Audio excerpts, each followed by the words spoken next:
Welcome back, guys. So today I have a fantastic guest on. I have Andre Lamb, who is a relational alchemist. So, Andre, if you want to go ahead and explain that title a little bit more, because it's so intriguing to me. I'm glad that it's intriguing and it catches your attention. Two words to it, of course, and I'll start with The Alchemist because that really landed for me when I read the book The Alchemist by Paulo Coelho. And it's this idea of like finding the hidden treasure within me.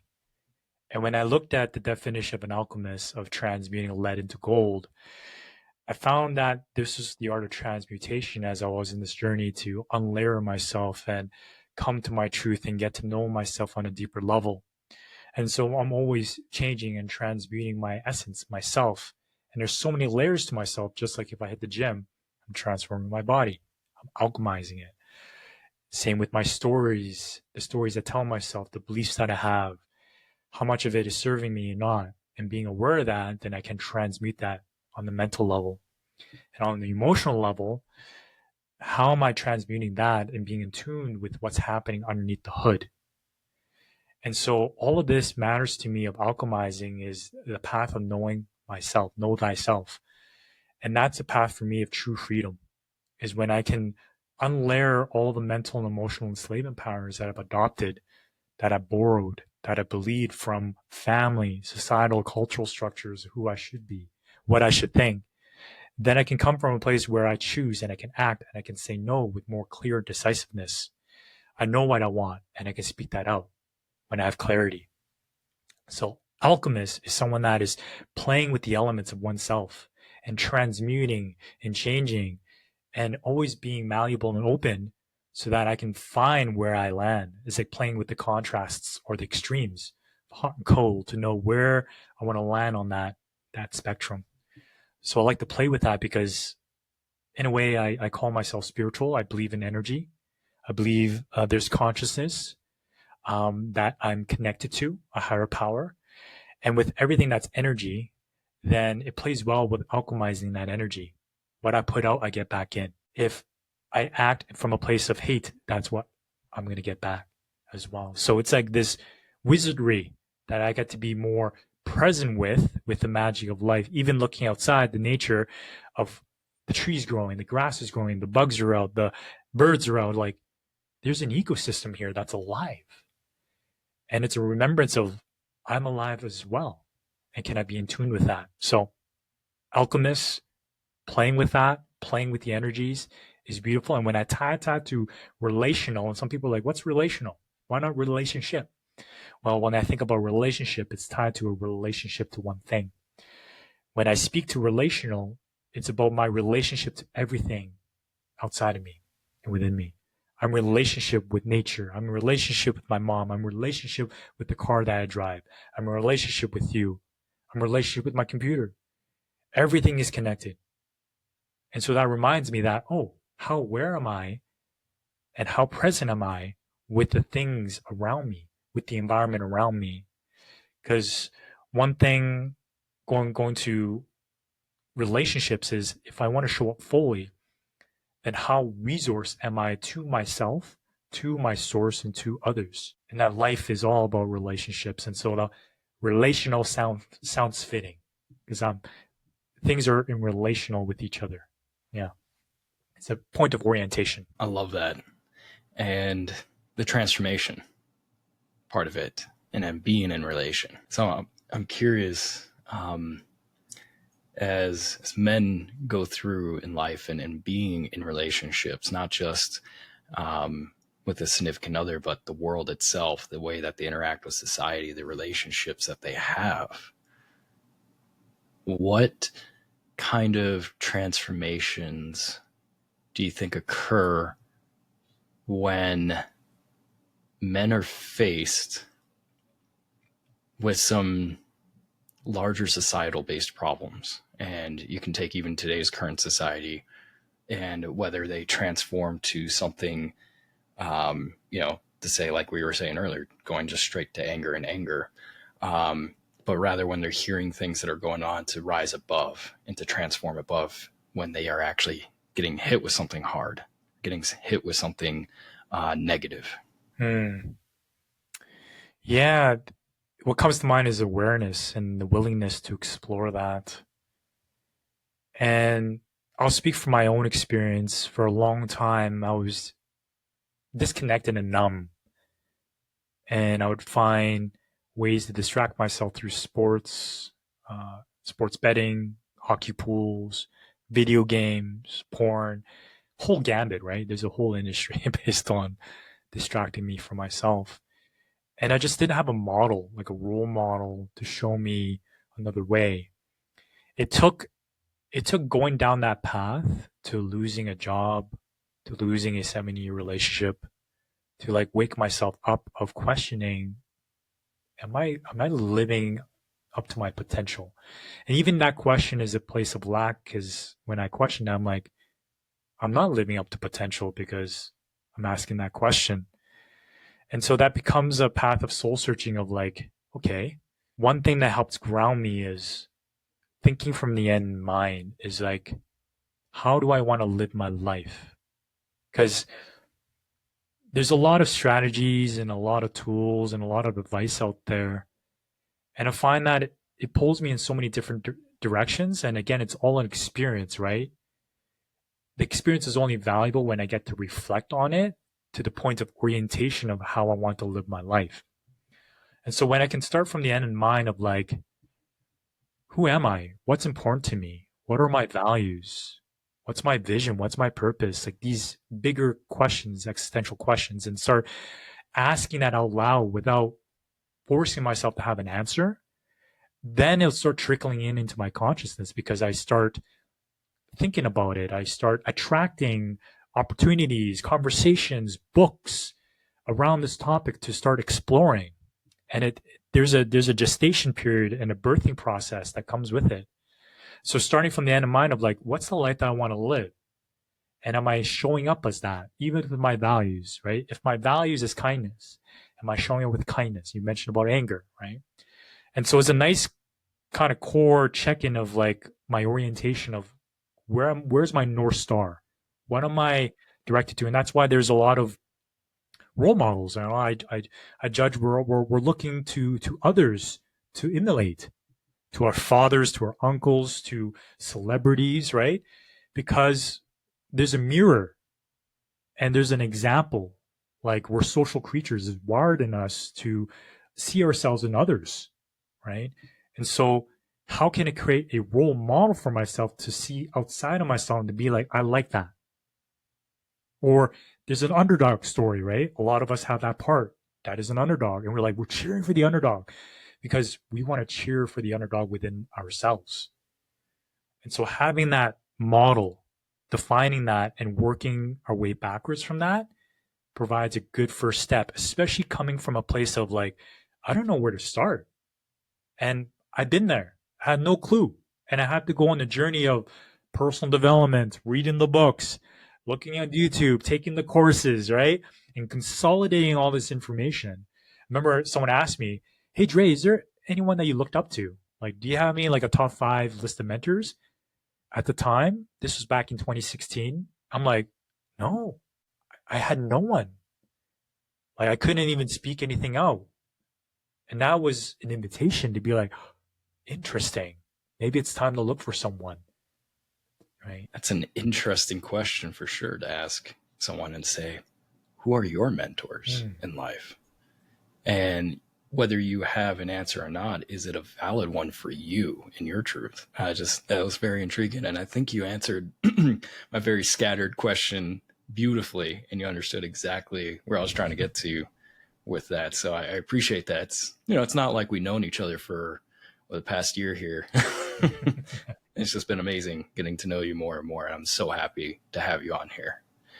I wanted to speak a little bit more into the alchemy side because it's something that's fascinated me as well, especially after reading The Alchemist. I think it's a beautiful book. It's been a while, but I remember a lot of great life lessons and the journeys that a man goes through and the gateways that he passes. But I wanted to take it slightly in a different direction for a second and bring up Dan Millman And he talks about alchemy of emotions Mm. and how transforming emotions from something like taking sadness, for example. It's a very slow, low energy type state for somebody is sadness, depression, related emotions to that. And saying, you can actually transform that to a source of almost anger, not in a bad anger, but a more of an energetic state type emotion. And I know I'm misconstruing a bit of what he was intending, but taking that to be able to take action instead of staying in a certain state Mm. of mind and actually alchemizing the emotion itself to say, okay, well, what am I sad about? I'm sad that I'm not getting to the gym right now. And now I'm going into this self-defeating, spiral, for instance. Well, what is it going to take for me to actually get up off my ass and go to the gym? Well, it's going to take an energetic component. Okay, well, what can we use with some of the arsenal or some of the emotions in our arsenal that we could utilize is, well, fuck, I'm not doing anything. I got to get up and get off my ass. I'm going to go do that. Now it's still slightly deprecating, but it's a different energy now. Now I'm going to go do it. I have time. I have even just 20 minutes right now. I'm going to go for a run. Just something to get my body moving. So I'm curious on the thoughts that you have around alchemy and the relationship with emotions within us. Yeah. Yeah, great question. And there's many layers to this. There's a physical, mental, emotional, spiritual component, 100%. And which reminds me, like, this quote, like, the opposite of depression is expression. And when I can intellectually get it, if I'm just like mulling over, depressed and sad, there's this one quick exercise where I can jump up and down and just yell, I'm excited, I'm excited, I'm excited. And all of a sudden I have this energy to move. I feel better, like, because it's movement. I'm moving the energy. I'm expressing myself, the opposite of depression. So this becomes a great tool to help me snap out of that state. And I find this to be a great coaching technique, a great mental reframe, um, a hack, a mental hack. And it works. There's no judgment against it. It works. And there's also the piece of, like, the emotional side of it and allowing it to move without judgment. So here's the thing. And I base my work and this explanation through my own experience and through the Foundation of Nonviolent Communication through Marshall Rosenberg. And the idea that feelings and emotions, so feelings are actually labels that describe the energy within me, the bodily sensations. And labels are a way for my mind to understand what's going on, right? It's good to have labels. It helps put my mind at ease. So now I'm like, okay, what is the energy within me? Emotion. So feelings are just labels to describe emotion, which is energy in motion. And the energy in motion within my body is the alchemy that's living within me, and it's life's intelligence. Hey, wow, what do you mean? And there's a lot of old teachings out there with men's like, don't cry, don't feel. Feelings aren't facts. Emotions make you weak. I totally get it. And here's where the story comes from. The judgment of why emotions would make me weak is when the emotion gets created based on a story, a mental program construct that I tell myself that I'm not good enough. And the more I think about that, oh, I made a mistake, I'm not good enough, the more I feel sad, the more I feel shame, the more I feel embarrassed. So emotions also arise from thought. Repetitive thought can create a negatively charged emotion. So I got to be aware of that. And that's where I believe the judgment of don't let your emotions run you. Emotions aren't facts. Well, it's true from that point of view. If I made up a story about myself, because it's a story based on my limiting beliefs, my trauma, then I can create this emotion that gets me into a negative spiral.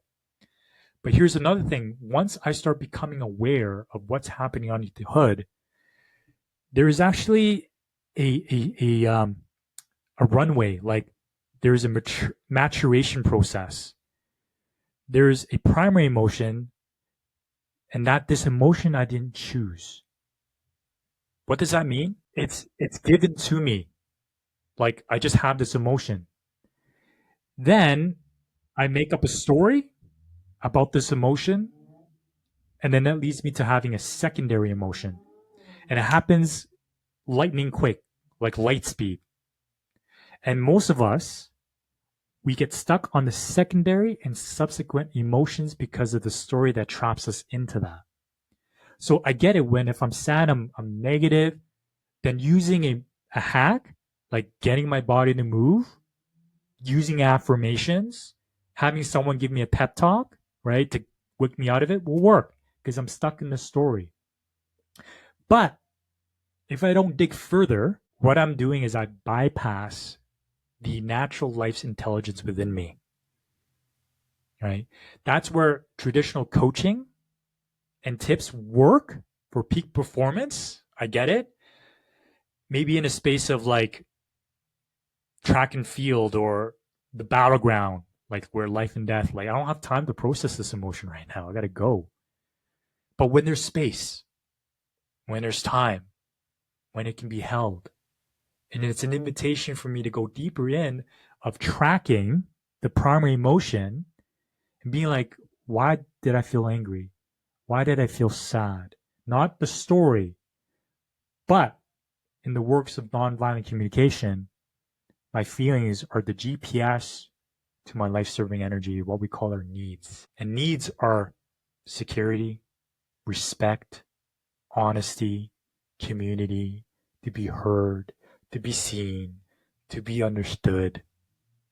These are things that we all can relate to because we're human. And when I get in tune with that, oh my God, there comes a sense of freedom. There comes an appreciation of my sadness. I'm sad because I didn't get the opportunity to honor my grandpa before he passed away. And I mourn that. Or I'm angry because I didn't set boundaries and have a need for respect for myself. Once that clicks, there comes a sense of power to myself. So I'm not always having to hack it. I'm not always have to implement this tool. I'm going to the root and then self-cleaning myself versus dealing with the symptom of the second, third, fourth subsequent emotions as a result of a story. Yeah. I love that. The GPS, finding your way back to the original cause of this. And from there, allowing it to be seen, be felt, be heard, allows a lot of that relationship with that to allow that transformation of it. It's from my thoughts of it. Mm-hmm. And it's incredible. Utilizing emotions as a GPS. Yeah. To direct me to key phrase to my needs. And here's the key thing is I've been trained to judge my emotions, to analyze it, to diagnose it, to make meaning from it. And the practice is to be with my emotion with no judgment. Because it can be so quick for me to figure out what does this emotion mean?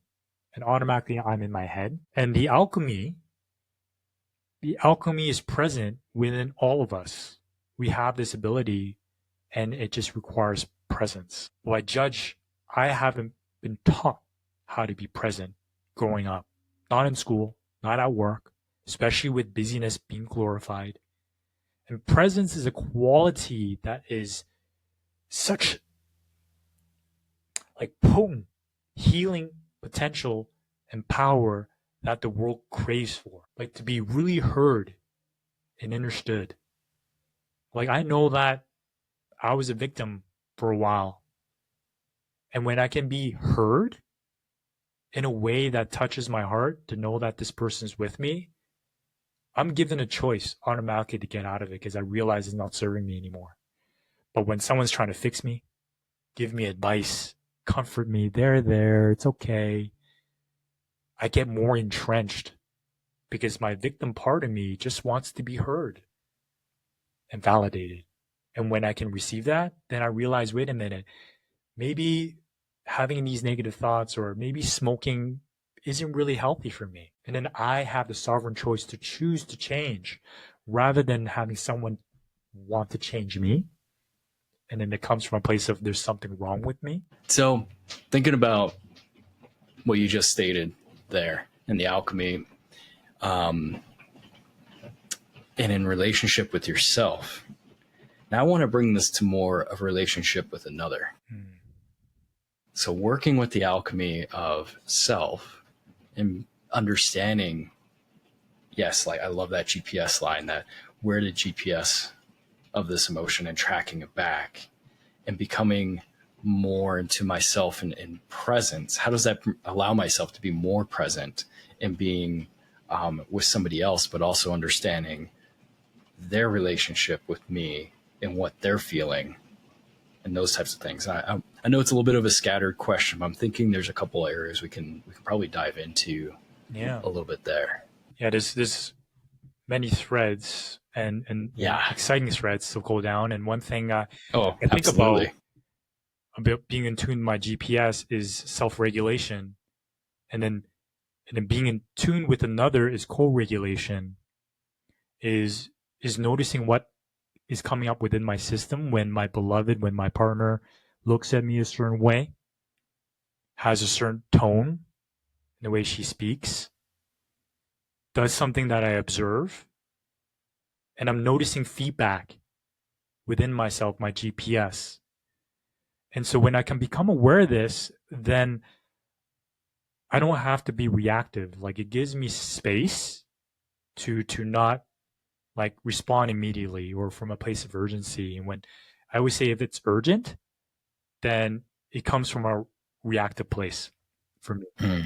And that can create what I call more open tabs to deal with, like more conflicts, more chaos, more damage. I might say something that creates hurt and pain, and it's another tab, right? And if I don't close those tabs, it creates more resentment that builds up. And so this emotion allows me to feel into the space of like, is this safe or is it not? And to check in with myself with that. And there's two parts. Let's say, for example, my beloved says something, ugh, it hurts. Like I judge condescending or judgmental or mean. It cuts me. And then I would just feel like irritated by it and I'd be snappy, you know? Um, I make a snarky remark. That's me just giving that energy back. But when I can check with myself with that, I'm like, oh shit, what is that? Huh.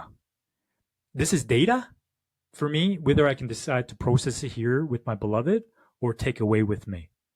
And most of the time, as a nice guy, recovering nice guy, I would suck it and I'll take it, right? Sure. The reactivity of not processing it is long-standing resentment that shows up as withdrawal, giving the silent treatment, being passive aggressive, or snapping randomly out of nowhere. Because I didn't clean myself. I just took it. So this garbage is building up.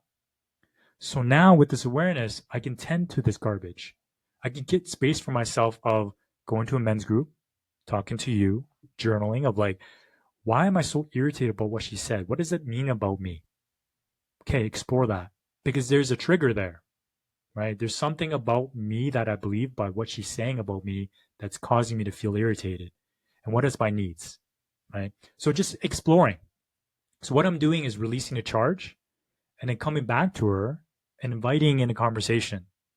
Hey, babe, there's something I want to talk to you about early today. I was just wondering if you have capacity to be open to it. Okay. And now this comes in the world of conscious communication, right? Now we're pulling out some more threads. But the key piece of this, if you were to take away, is owning my experience.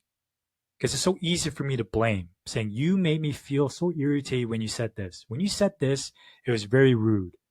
It was uncalled for. Boom, defensiveness, right? Because I'm making the other person wrong. I'm judging them.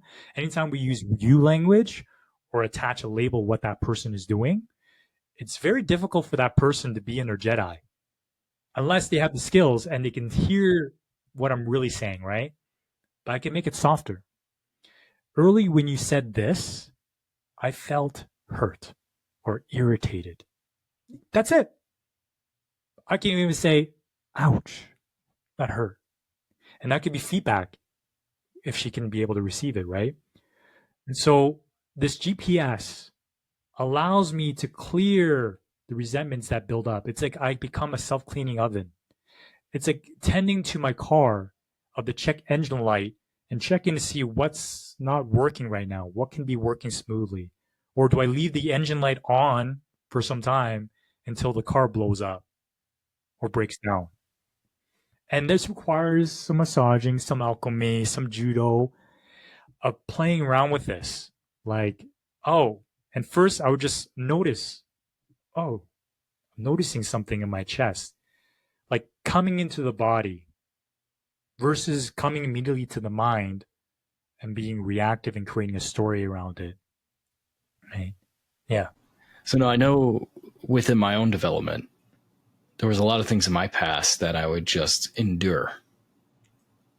And, just like that, like recovering nice guy or just a nice guy of stuffing it down and saying, yeah, it's okay. I don't really feel anything from this, or no, that didn't affect me, but it was probably the farthest thing from the truth. I didn't allow what was in here to be felt and actually known and seen, and also to work my own GPS of where was this coming from too. And then, yeah, at times there would be times where things would just completely collapse and I'd fall into a state of deep sadness because it was a result from so much buildup of things. And then also, if a relationship ended in my past or even a short dating relationship, it was, to me, it felt detrimental, but that wasn't true. It was just so much other things that built up that I never allowed myself to fully express or be heard. To have that relationship with myself in the past, to understand what actually was there and what was inside of me that needed to be felt, that I needed to have a relationship with. I needed to have a relationship with my anger, with my sadness, understand what the origins were, and allow the parts, if there was something that was missing or that I lost or anything like that, or traumatic, small or large, to actually be grieved too. And now it's different. I've done a lot of work into that and actually becoming more relational with myself. And there's still, of course, more work, but to understand more of what the feelings are instead of just stuffing it down, enduring it, and not letting it be felt, to actually letting it be felt more closer to the moment. Of course, moment by moment, it changes. There's certain moments where it's, we got to say, maybe not in the car is a good time to allow anger to come out. But knowing that I have to, and then creating that space daily, just a little bit of time to just allow the things to be known and seen and have a relationship with myself. So that way, like in the relationship I'm in now, I can show up more present and understand my own GPS. If something, with hers is being felt, I can help navigate that and create that space for her as I've done with myself. Exactly. And you know what I got from that was permission. Coming from a paradigm of don't feel. It's like, okay, don't feel, because that makes me weak, right? That makes me a pussy. Let's not do that. Or feel and then be like, I'm out of control. Like, I feel all the feelings and I'm letting my emotions control me. And that's not good either, right? Letting my anger and going berserk. Though the permission to feel and then allow that to be expressed in a conscious way. I'm still conscious, tethered to awareness, not like seeing red, letting it run over me, right? It's like extremes on the other side, right? And so coming with this, okay, I now have the conscious awareness. Can I just, it's not like blowing out the casket, right? We're not talking about like, hey, let's blow up the casket. We're just releasing the pressure valve here. Yeah. so that I can gain some insight about who I am, so I get clarity. And when I have that clarity, I honor myself, my beloved, and the relationship, because I'm clear and we're not guessing where we're at, walking around eggshells and then snapping at each other. Yeah. It's kind of the analogy that came up to my head was, think of it as like a pressure cooker inside of you, and you have the safety valve. And if you're pressing it as it's heating up and more steam's coming in, you're letting stuff out. And of course, you want to turn off the heating element at some point so it stops steaming. But if, things are happening in life that are causing this stuff to heat up or to be stirred up a bit or felt, and you're not letting that steam to escape, a place to be seen, literally see that steam come out, and not pressing that valve a little bit, that pressure will blow up. And as soon as, or, keep pressurizing into the pot. And if somebody tries to open the lid like you do, or something happens and you open that lid with all that pressure, it's going to just explode onto the person, to whoever tries to open it, whether it's you or in a relationship. So it's important that we don't build up too much pressure in that, and that we allow ourselves to press that valve to let that steam that might have built up from something that was happening in the day or something that was happening earlier in the week. Because if we keep letting that pressure build, it's like, yeah, sometimes when that lid turns, there might be a little bit of steam that escapes, a little bit of pressure, a little bit of something, but it's not this big blow up. Yeah. Yeah. Becoming that self-cleaning oven, right? Yeah. How often do I shower? Maybe, once a day. How often do I brush my teeth, right? Like talking about physical hygiene, about what about emotional and mental hygiene? And there's layers to this, because there was a time where, hey, I'm gonna blow off some steam by going to the gym, right? Transmuting that anger to like lifting heavy weight. We're going to sauna, steam, or hot tub. Oh, so nice. We're just venting, Yeah. Yeah. venting, complaining, whatever. And be like, oh man, that felt so good, right? But here's the thing. That's great in terms of like relieving the pressure. Though there also calls for a space and time to go to the root. The Because heating then, element. yes, because if I don't, I might weep. I might be in a cycle or pattern, right? Let's say I'm not honoring my needs. I'm not setting boundaries at work. So every time I leave work, I'm irritated and annoyed and angry. And I keep complaining. And I might be that person that always complains. And maybe my friends don't want to hang around with me anymore because I'm always being that person, right? But it helps me. I get it. Though also, if I'm not dealing with the root, then I'm always stuck in this pattern of having to relieve myself, right? So there's two parts to it, of like knowing, okay, relieve myself, go for a breather. Though also, when there's time and space, let's introspect. Let's figure out what happened here along the way. Yeah. What's causing this to heat up? Yeah. What's causing this to, who keeps pressing the button? Yes. Right. And usually it's ourselves, but why do we keep doing it? Why, from whatever in our past or whatever we still have resentment towards or haven't grieved fully, is still there. Yeah. And I always find like I'm unearthing treasures. The alchemist, going back to that, right? The hidden treasures of the insights of, because triggers are teachers. Yeah. They're gifts.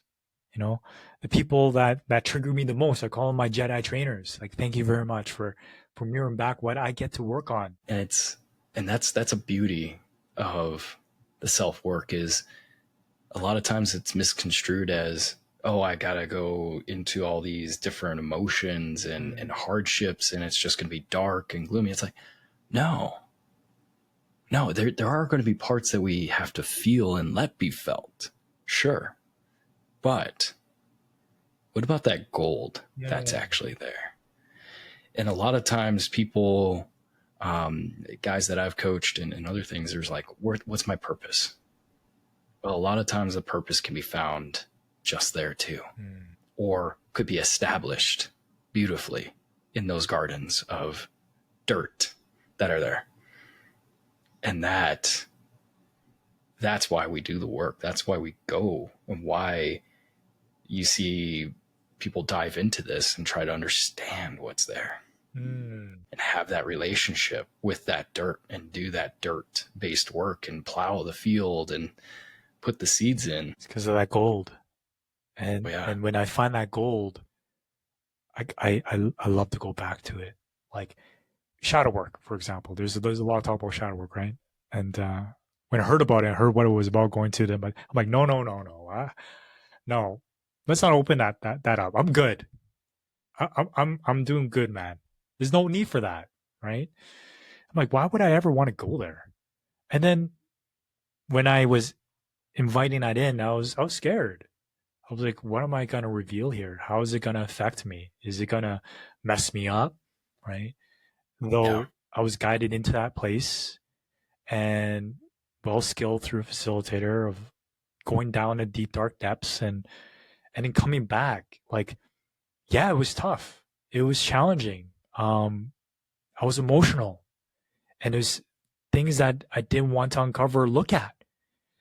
But when it was held in the way and where I was guided back to the surface, I saw the gift in it. Like when I truly expressed my sadness and my shame and my grief, what was really left was this place of like gratitude. Like it was not intellectual. It was this place of acceptance, like love, when I really felt it and came from this place of like understanding. And then when I got the gold, it's as if that part of me that I was ashamed of held less power over me. Now I can freely share it without it like pulling me down because of my stories around it. Like it felt lighter. And this gave me more a sense of peace and actually more freedom. Because this part didn't hold over me anymore. I became in relationship with it. I could speak about it, like my porn addiction, right? I can speak it out loud because I've dealt with it. I moved through it, and it gave me more power and purpose. Is because I felt the pain. I felt being on the other side of the tracks, Yeah. and when I overcame it, I was like, I can speak to it. You know, I lived it. I can relate to others that have been there, and that could serve a sense of purpose because I'm like, huh, if I know better, I want to do better. And I know that deep down, if my basic needs were met, I want to contribute to humanity. I want to make the world a better place. I want to leave a mark. And I can find that as being an avenue because I've been down the crevices of that pain and come out. And I know that other people may have been going through right now that I even just sharing my story can provide light at the end of the tunnel, right? That I'm just a couple steps ahead and give someone encouragement. I've done my part. I love that. And I mean, there's so many things that are traps out there that try to fake that relief, fake the or avoidance of going down to those parts that hurt, down to the parts that we think are going to cause us pain. And that's probably two different paths of conversation, but there's so many distractions, so many things out there that are created, and that's why there's so much money in it, is how many men and women fall for these things: drinking, porn, drugs, gambling, all these different things that are out there to distract and avoid and easy to fall into. But the reason that it's easy to fall into is because we think going down the path of uncovering that gold and digging in the dirt and coming across the occasional rock is going to hurt so much more than it really does. And it's not to say it's painless, but it's a lot less than we think it is. And our heart, our soul can handle that. And I think that was just something beautiful I wanted to expand upon that you are relating to with a couple parts there. And I'm curious a little bit more on your thoughts.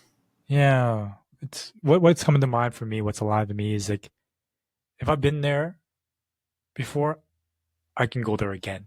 Like it just takes me to have that bravery to just, okay, let's take that leap of faith and let's go down there and let's excavate. And when it can be held in the way of like shadow work from a place of loving awareness like not from this place of shame and judgment of myself, but like this observer part of me observing myself with compassion and grace that like if I knew better, I do better, you know? Same with my parents, whoever's involved in that life. And that I can come in with like, ah, okay, gotcha. You know, that was the person I was at that time, you know, based on what I knew, what I tools, but now I know. And I can take that gold and that lesson. And once I've built that path, even though it's not beaten down yet, I've been there and I know my way back. I know my way there and back. And it just becomes another tool, right? And another piece with shadow work is that it can get me addicted to it because Mhm. there comes a place where it's so fun excavating and there's so much healing involved. And I'm really like clearing up the computer RAM, you know, closing the tabs, restarting the computer because I'm not like the pressure cooker, right? Those pieces where I've suppressed, judged, and denied. I'm integrating it back. Though the another piece to it is what I call edge work. Is what am I gonna do now with that wisdom and insight? Yeah, expand a bit more into that edge work. I'm Yeah. curious. Yeah. So I was introduced by Edgework, you know, through my mentors Eric Ullman and Ryan Schwartz. They have their own men's work processes, and Edgework is kind of like the yang to the yin. The yin being shadow work, the water, the unconscious, the feminine. If I were to judge the moon energy, and Edgework is the masculine energy, the fire, the yang, the sun, the conscious. And knowing that I have a physical body, right? I'm in 3D reality. I have a mind, and there's a lot of work. There's a lot of work out there. There's bashing the mind, bashing the ego. It's like I got to work with my mind. I got to work with my ego. What do I do here to create with what I've excavated with the gold? What am I going to do to expand outside my comfort zone? So edge work is about living on the edge of my comfort zone. And what are the practices I can Love do it. right now to expand that edge, right? Because there's a thing with shadow work. There's, yes, 100%.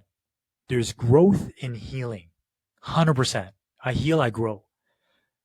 On the other side of the coin, there's healing in, because when I rewrite a new story, when I expand the borders of my kingdom, Yeah. that embodies the healing. Because I'm living a different story. Transformation isn't complete without the two. Yeah. I always thought um, that things that we need to heal from are like anchors that hold us back. And when we cut off an anchor or let it go of the sea floor, it allows our ship to go a little bit further. And that's why I'm thinking about healing. But now I'm curious when you were talking about um, what was it, growing while healing or healing? Yeah, there's healing in growth and there's growth Right. in healing. Growth and healing. Yes. And can you explain the contrast a little bit more between those two? Because now that's what I'm. Yeah. So growth and healing is like shadow work where I do the deep therapeutic processes to, you know, transmute my shame, explore my judgments, my limiting beliefs. Like it's the idea of getting reintegrated, like the fragmented parts of wholeness, coming into wholeness, shadow work. And the growth that is in healing is when I heal, I grow through awareness. I grow through having more compassion for myself and others. Gotcha. Yeah. There's a different energetic signature now I'm carrying because there's more wholeness to me. And so that's growth. Though my energy can change and you know, like we can pull in law of attraction and all that. But what am I gonna do with that new energetic blueprint? With that awareness, with that wholeness, right? In this physical world, I still need to take action. Because if I'm in my room and I'm feeling good about everything and I want to attract a beautiful partner, I want to attract that dream job, that career, and I'm just sitting around and meditating, but not talking to anyone. This is an extreme example, right? Nothing's going to happen. Because you're not in relation with anything. Correct.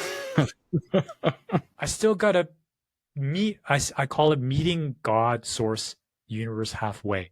I still gotta do Yeah. my part in Yep. this. And this is where coaching, peak performance, taking action, the go type of coaching comes in, can, you know, shine, right? I still need to go out there and do something with that. So how do I show up now? That's the true test. I can sit on the mountain, meditate, and integrate myself and be like, oh my God, I think I reached nirvana. I'm enlightened. Like I feel so peaceful. But imagine I come down that mountain, go into the village and start interacting with people. Someone cuts me off, someone throws a meat pie on my face, someone gives me the finger. That's where the true test lies. That's where, am I really embodying what I've been made aware to? Yes, I can have compassion for myself and being aware of that. But the true test comes from taking the action, living life, and having life give me that feedback to see how much growth I've had. Living meditation. Yes, you got it. Living meditation, true that. Yeah. Yeah. And that I love about kind of just wrapping with that relationship, but also the relational alchemy that's there. The interactions with others and life itself as it opens up. Because no, not everyone can sit there on a mountain for months on end and maybe reach a certain peace there on the mountain alone. But then life comes in.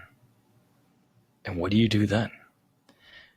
But the fact that because maybe you don't have access to that mountain or can't spend 90 days up on a mountain doesn't mean you can't practice in life as it goes through.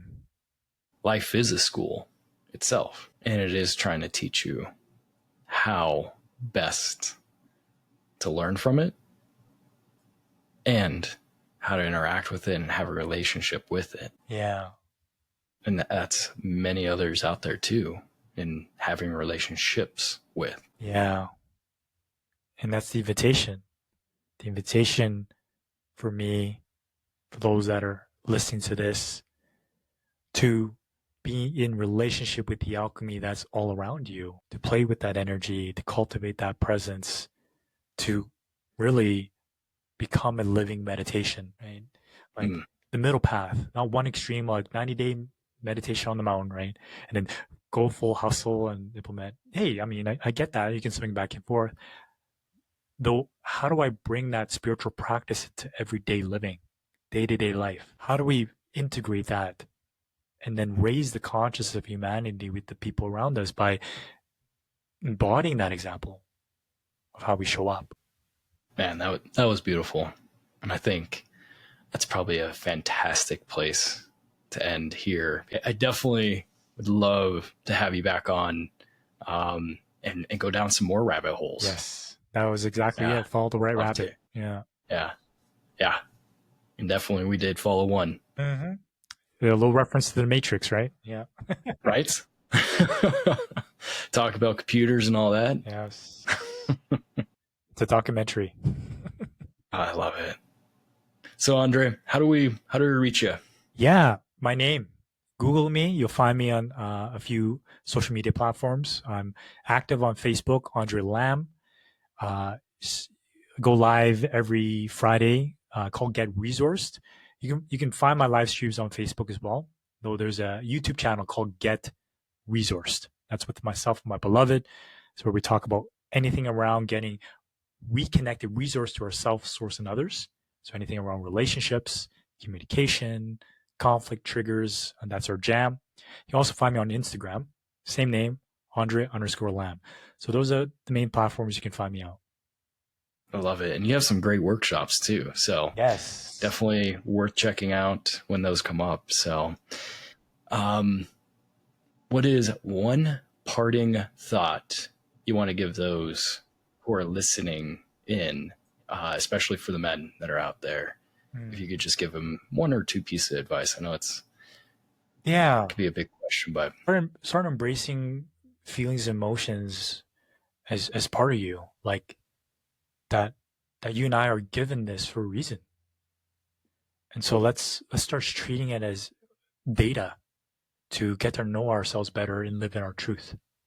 Because they are indicators and GPS to what gives me life force in this world.